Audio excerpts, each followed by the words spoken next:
Hello, everyone. I'm Lopi Clint. Welcome to Late Night Meditation. As always, it's great to be here online with all of you, whether you're watching from Zoom, YouTube, Facebook, or Twitch. So, hello again, everyone. Hello, Eric. Hello, John, K-Noon, Miriam, Jen, and Choi Wong. Thanks for joining in here on Zoom. Also, hello, Julie, Diane, and Jade on YouTube, and everyone watching on Facebook and Twitch. Of course, if you're watching on Facebook, I am streaming to several pages at once. So if you don't see my face in the top corner, very likely I can't see your comment right now, but I'll always go back and reply, as many of you already know. Hello, Vivi. Thanks for joining on Facebook. So, has everyone been doing your homework?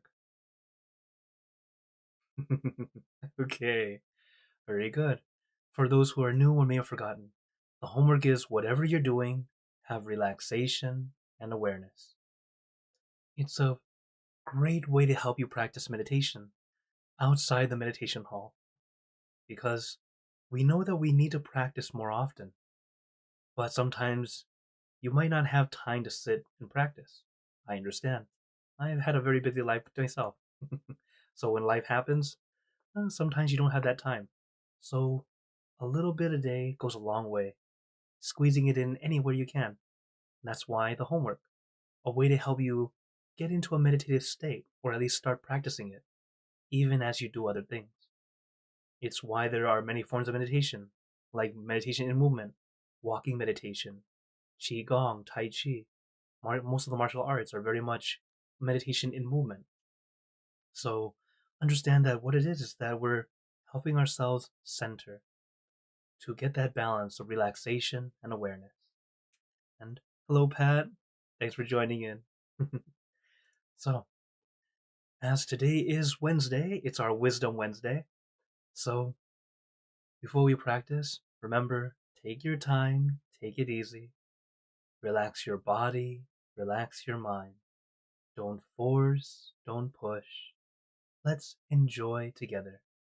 So, hello, Dalton, Sawyer, Nat, and Sue, and hello, Andrew. Thanks for joining on Facebook, and Ana Maria and Ellen on YouTube. So, is everyone ready for some meditation? Okay, then let's get into our perfect position, as I like to call it, because it's perfect for you. And when you're ready, gently close your eyes. Take in a deep breath. Breathe in the cool, calm, relaxing air. And breathe out all your worries, thoughts, and responsibilities. Just let it all go. Forget about it for the time that we are meditating. Just breathe in, breathe out. Let each breath of fresh air help you become more relaxed, more comfortable. Taking a few more deep breaths, as this is a natural and easy way to relax. And once you are ready, you can return to normal breathing.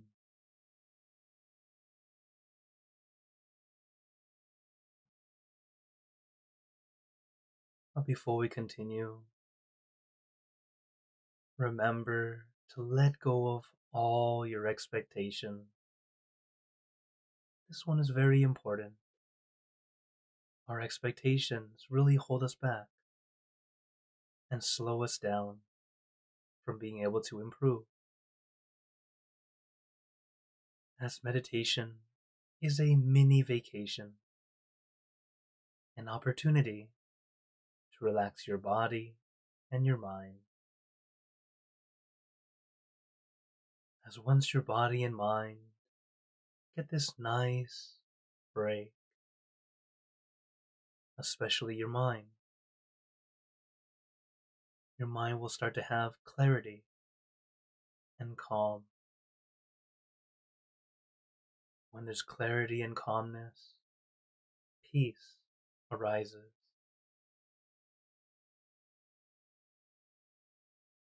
And never look down on how much peace you have currently. Like everything we do, we all have to start somewhere. It might start off as just a split second of peace in the entire session. That's okay. It's a start. Little by little, it starts to happen more often. You might have 2 or 3 split seconds of peace. This is why consistent practice is important. A little bit a day can go a long way. In fact, 5 minutes a day is still better than 1 hour once a week. Practicing more often gives you the opportunity to practice more often. Sometimes, if you try to force yourself to get 1 hour once a week, it's still better than nothing, but the progression is actually slower than doing even just 5 minutes a day.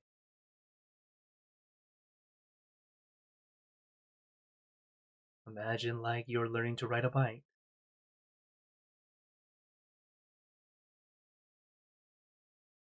When we're learning to balance, this is why we have training wheels to help us find our balance. Later on, we're able to take them off. And even so, still practicing to keep our balance as best we can. Until eventually, you're balancing very naturally. You don't even have to think about it. Your body automatically adjusts and helps yourself get back to the balance. Very similar to meditation. At first, we are actively doing our best to keep our balance. Later, we start realizing we don't need to be so active, just observant. Becomes more light, more comfortable.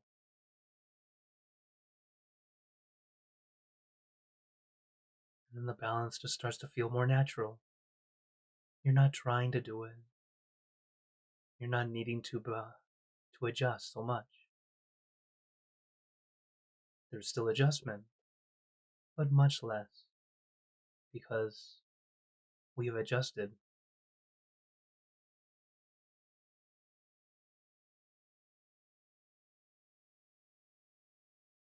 So give yourself time. Relax your body, relax your mind, and of course, your mind may begin to wander, as it naturally does. Use your mantra and your meditation object to help bring your mind back to your center, back to your object.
Now, let us continue in silence,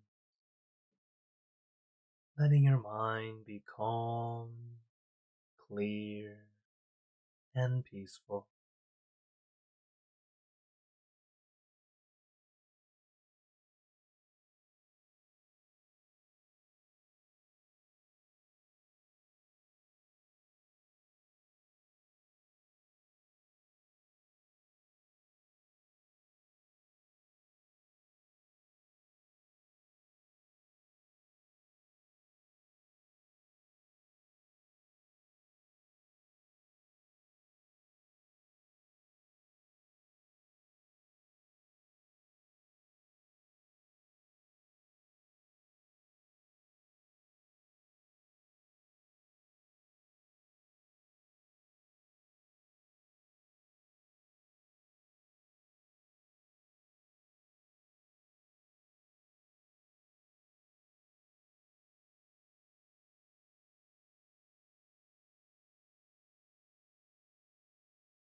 Let us begin spreading loving kindness.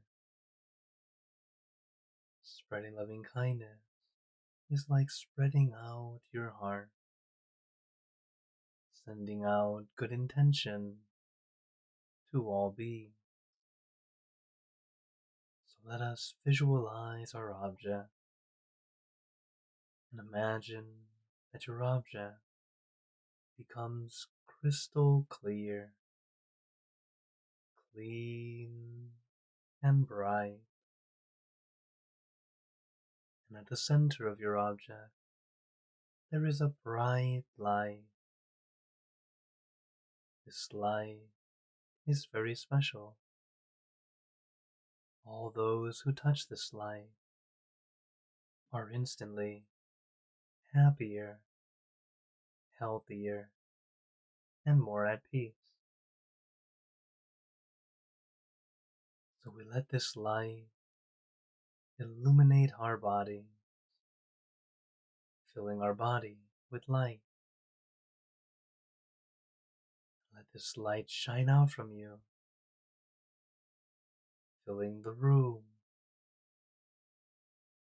Let this light spread far and wide,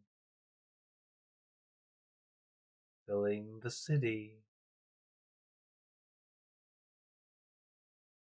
filling the state or province, filling the country and the surrounding country, until filling the entire world and now throughout the universe.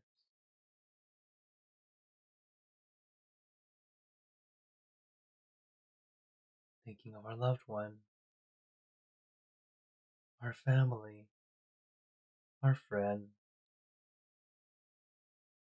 our close and distant relative, our co-worker, acquaintances, all the people you know, and all the people you don't know, to all sentient beings, all the animals in this world, even thinking to the heavens, to our friends and relatives who have passed away, wishing well for every one of them. And as we are spreading loving kindness, let us make this wish together for us all to be happy, healthy, wealthy, successful, to gain wisdom, attain enlightenment, for world peace. Let us take a moment to make our own good wishes.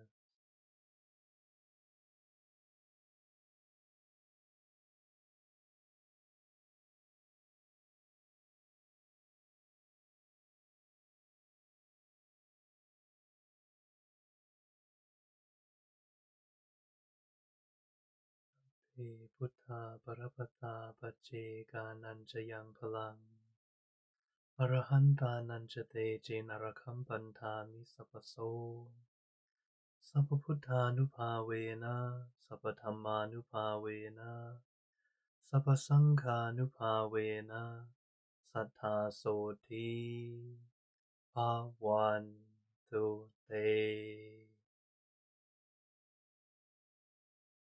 Now, very gently and at your own pace, opening your eyes.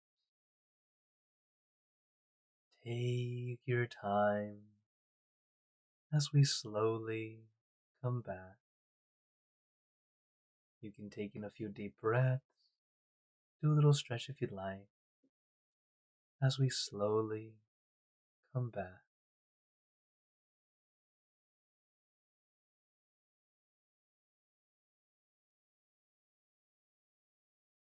How is everyone feeling? As always, take a moment to notice how you feel right now, now that we finished the meditation. As every time we meditate, it's either a good session or an almost good session. There are no bad sessions. It's always an opportunity to see how we're doing. And of course, so we can adjust. What works, do it again. What doesn't quite work, steer clear. Make adjustments, okay? I see more people have come in. Hello, Mom and Dad. Hello, Jen. Hi, Ashley. And hello, on and hello, Hagza. Thanks for joining on YouTube. And hello, Gwenyan on Facebook. Okay, so for today, the wisdom talk is not a very long one, but it is an important one. Learning to let go. Letting go is something that we hear all the time in meditation. And the thing is, well, everyone who follows me remember how to let go, or at least you hear how I explain it. A lot of people think that letting go is throwing away or forgetting about. It's like the information or thing that we have, we don't want it anymore, so we want to get rid of it and throw it in the trash. Unfortunately, it doesn't work well with our mind. Our mind, according to our master, he says it's the best recorder in the world. It records everything and it will not forget it. It won't delete, it won't erase. It can get covered up with more stuff where it makes it seem difficult to retrieve information, but it's still there. So it's like when they used to say, you need to forgive and forget whenever someone had done something that, well, someone wronged you in some way. That was the old saying.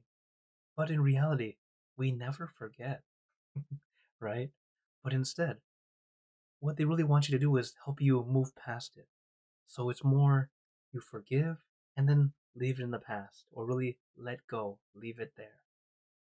So letting go is not throwing away or forgetting about, okay? It is more placing down instead of carrying. Because we tend to carry all these things with us, all of our worries, our regrets, our wonders. We have all these different things that we think about that we carry on our shoulders, and it gets really heavy. And it's why, as we start thinking more and more, it feels like it's heavy lifting. We feel like our energy is drained. We feel like we're unable to do this and that because of all this extra thought, all this extra thinking that we keep thinking and holding on to.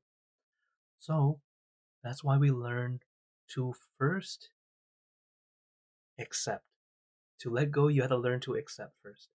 You accept it as it is. It is a fact. It is something that has already happened. It is something that is done. You can't change, you can't undo it. It's there. Okay? Once we understand that, yeah, this is it. Sometimes people feel like, oh yeah, I accepted it already. But in your mind, you're still unhappy about it. You haven't accepted it as simply fact. It's like, suppose you don't like the cold and it's snowing. You're like, I'm just angry about the cold. Why is it rain? Why is it snowing? Um, because that's the weather. You can't control it. So instead, it's okay. It is information. Okay, this is what it is. I can't do anything about it. But what can I do? Make adjustments for myself.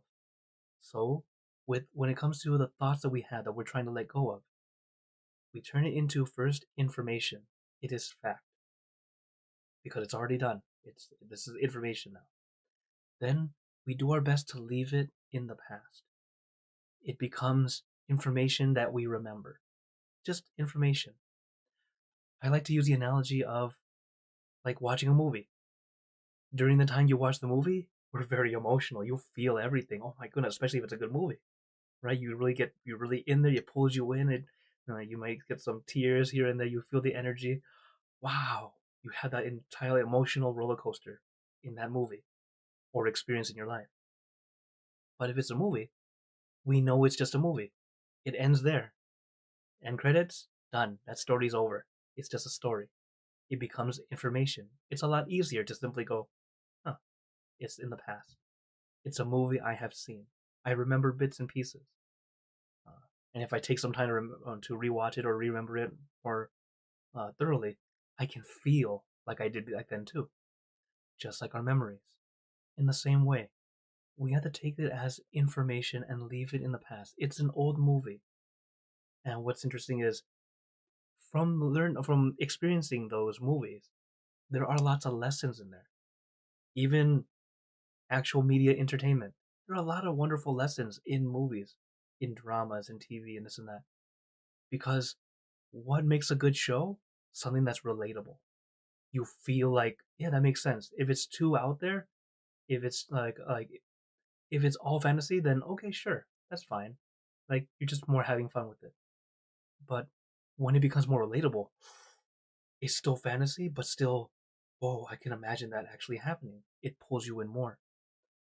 And then because of that, when we're able to keep it as just information that we learn from, in the future when there's a new movie that has to do something like that, this new movie, I mean in your own life, like your own experience, a new experience similar, you're able to catch it a bit easier. You're able to go, oh, it's going to be something like this. So you mentally prepare to be able to go, oh, it's okay. This might not be a thing that I want or like very much, but I understand it will pass. And then we're able to leave it there, let it go, not hold on. It all comes with practice. This is why we practice meditation, as a way to help our mind learn to let go in a safe environment. Because during meditation, you're not forced to do anything extra. You're just with yourself. This is very safe environment to practice your mind, helping you learn to place down, not hold on. And little by little, it becomes easier to do. Easier, not easy. No matter how much practice you have, it's still not easy. But it gets easier. You're able to let go easier. Will it still annoy you or bother you in some way? Yes. Why? Because we're human. Okay? So don't feel bad if you feel. Feeling emotions and having ups and downs is not a bad thing. You're human. It's when the ups and downs take over you and make it so you're unable to function normally is where it becomes more of a detriment. So this is why we learn this skill, learning how to let go, to slow down and go, it is information. I accept. This is the information. Like or don't like doesn't matter because we're getting rid of the emotion from it. It's information. And then we learn from it. What is this information that it is? What can I gain from it? What can I learn from it that helps me move forward? Or helps me realize, beware, don't do that. It's going to cause this again. So, this is how we practice. Accept, turn it into just information, leave it in the past as best you can. It's a step process. It takes time, but little by little, you learn to not hold on. It comes by, something comes at you, it becomes like the wind. It just blows by. You feel it, but it's okay. It's there for a little while. As we practice more and more, able to let go, your mind will find peace a lot easier. You'll be able to get your calm and keep it with you. So I hope you all keep up your practice as one way to help us practice, not only meditating together, but doing the homework. It's a simplified version of my master's homework. Just have relaxation and awareness. I've simplified it in this way because now you have no excuse saying you can't do it. So practice it. You'll be surprised how very simple but very effective it is to help us regain our balance, regain our calm. Just to remind ourselves to relax as we do what we do. Because, of course, whatever you're doing, you're going to need to focus, or else you're going to screw up. But don't have just focus and then start stressing out. Have that focus, but also have relaxation, helping us keep that balance. And then we'll learn how to let go a lot easier. So, I hope you all keep up your practice, alright? Letting go is placing down.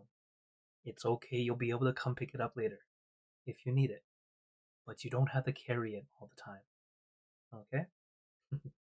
So that's our little wisdom talk today. And oh, hello Tenzin, thanks for joining in on Facebook. And hello Akshi, thanks for joining in here on Zoom.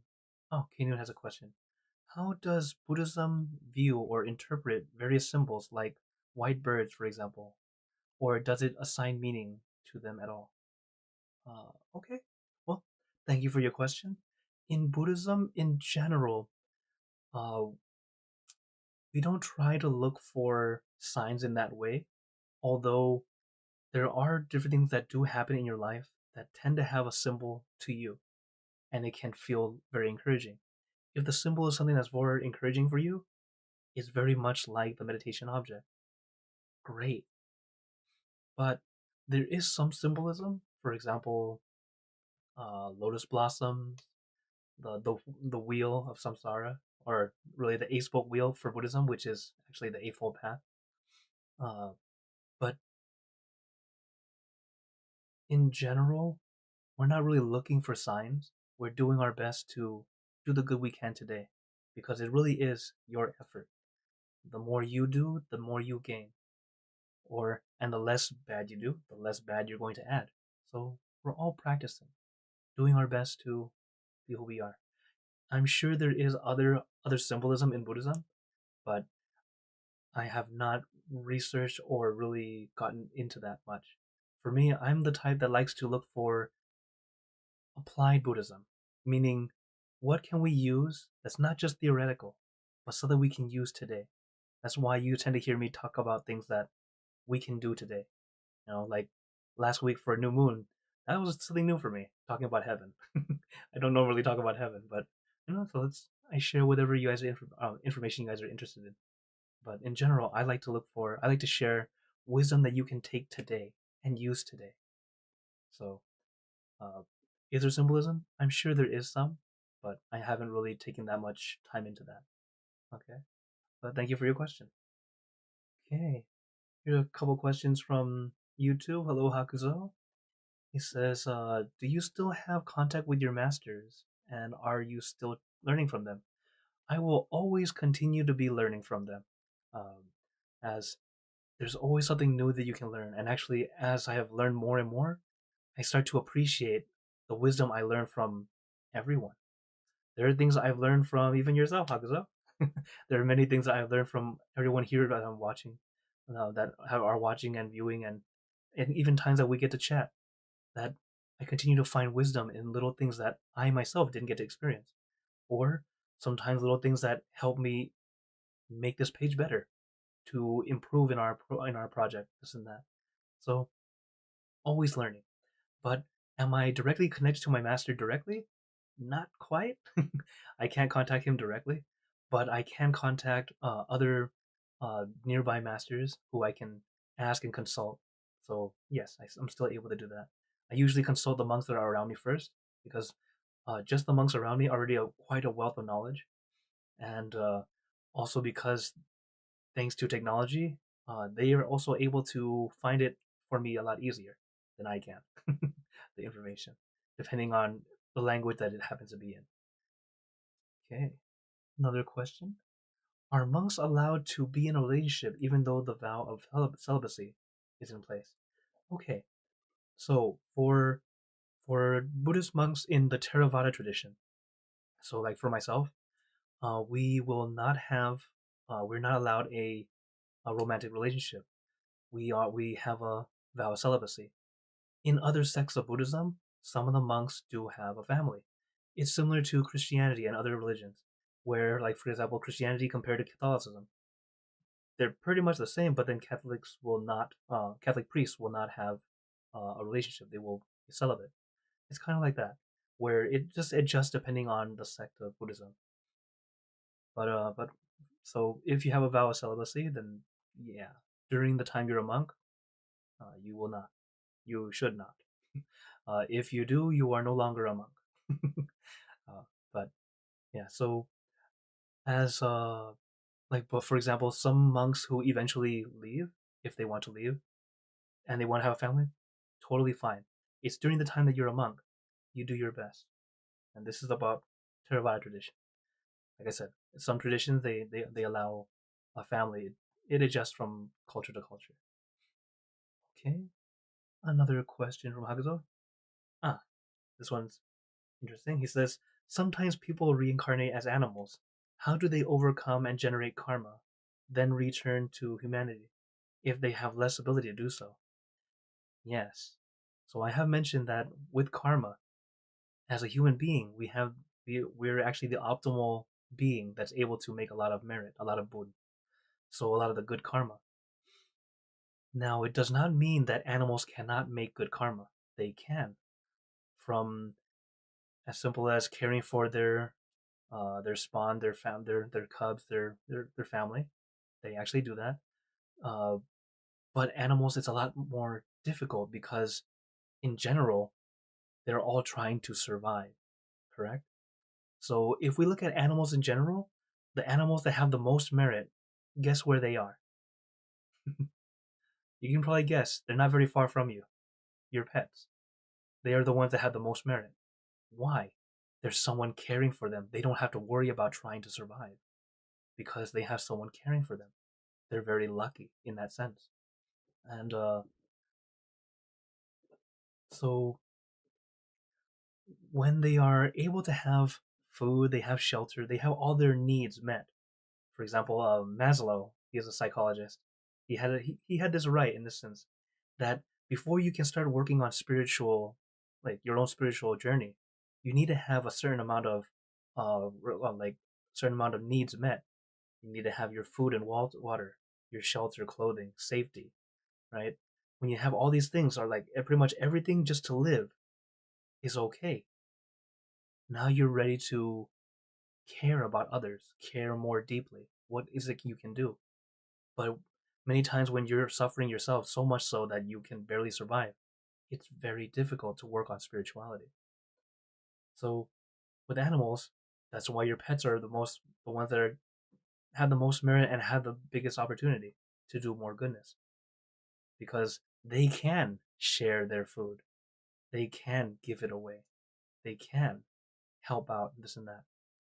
You'll see some pets are quite interesting. They'll see that you like to feed the animals. Suppose what was it? There were quite a few viral clips from back in the day, like uh, like a duck feeding the fish, like just giving its food to the fish or something like that. There's a lot of wonderful things like that, right? And yes, as Pat said, the animals, the pets that we have, they do help bring us joy. They're quite comforting. They're doing their best to help care for you also in the way that they can. Like, for example, a dog protecting the home for their owner, their family. See, they're adding little bits of good karma as they go. But at the same time, it's a lot more difficult. So that's why it's possible. It just takes a long time. It's why the Buddha explained the law of karma. It's not fair. You do a little bit of good, you get a little bit of goodness. You do a little bit of bad, you have lifetimes of horribleness. It's like, why? Why is it not equal? But it's a way to help us realize, yeah, we need to be more careful, do what we can. Okay? All we can do is work on this lifetime. What can we do today? If I can't do it yet, then I'll do what I can today and try to do a little bit better tomorrow. It's all about practicing. Practicing different ways of making bun. Do you guys remember? Generosity, keeping precepts or morality, and purifying the mind, like meditation. That way, generosity brings wealth. Morality or precepts bring good health. And purifying the mind, like meditation, brings wisdom. We need all three. Can't be just wealthy. We need to have wisdom also. We need to have good health also. So practice all of them. It doesn't mean you need to go and give away food to everyone wherever you can, and then you don't have food for yourself. Not quite like that, okay? Do little bits. It can be helping out your favorite charity, a little bit a day or a little bit every year. Start off small, what you can, little by little. Have it a very regular thing, and then you can start to do better, do more. It's all about starting, you know, little bits, bit by bit. Okay. Thank you so much for your question. Okay. Any other questions or wonders? Or wow, had a lot of interesting ones today.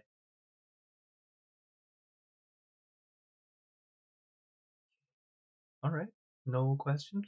Sabai sabai. As another quick reminder, next Wednesday is full moon. I think it should be full moon. Yes.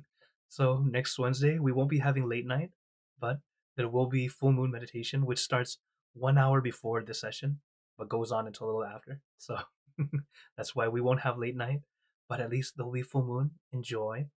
Also that night, I'll be leading a class for our Alabama Center. So that day it'll be 6 p.m.